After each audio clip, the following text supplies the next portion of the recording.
वृंदावन में एक छोटी सी लड़की थी, अन्वी। अन्वी बचपन से ही राधा रानी की सेविका बनना चाहती थी, पर घर की गरीबी के कारण वह मंदिर तक भी रोज नहीं जा पाती थी।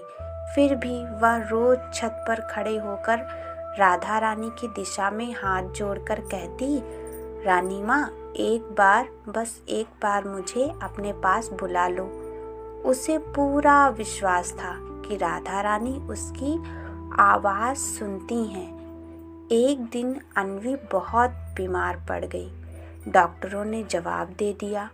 माँ रोती रही, लेकिन अन्वी शांत थी। उसने धीरे से कहा, माँ, रानी माँ बुला रही हैं, मैं फिर वापस आऊँगी। रात को अन्वी का शरीर शांत हो गया, पर उसकी कहानी खत्म नहीं हुई थी। 5 साल बाद वही गांव, वही हवा, वही मंदिर। गांव में एक बच्ची जन्मी, अद्या। जन्म के पहले ही पल वह बिना रोए हल्की सी मुस्कान दे रही थी। जहां भी उसे राधा रानी की तस्वीर दिखती, वह हाथ जोड़ लेती। एक दिन उसकी माँ उसे लेकर राधा रानी के मंदिर पहुंची। जैसे ही अद्या मंदिर के गर्भगृह में पहुंची, उसने अचानक कहा, माँ, मैं यहाँ रोज आया करती थी, मुझे यहाँ की खुशबू याद है। माँ घबरा गई, पुजारी भी चौंक गए। अद्या मंदिर के उस कोने की ओर दौड़ी जहाँ कभी अन्वी बैठकर भजन गाती थी। उसने वही धुन गुनगुनाई जो अन्वी अपनी अंतिम रात तक गुनगुनाती थी।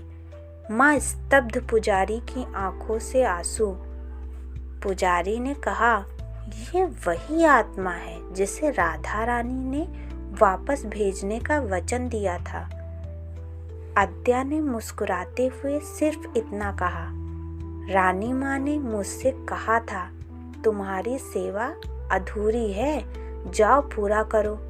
और सच ही वह बच्ची बड़ी होकर राधा रानी की सबसे समर्पित सेविका बनी। उसकी हर धड़कन में राधे राधे ही बसा था।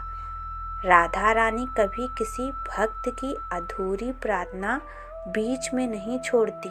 वो जन्म बदल देती हैं, पर प्रेम नहीं बदलने देती। राधे राधे। वीडियो को लाइक कीजिए और चैनल को सब्सक्राइब।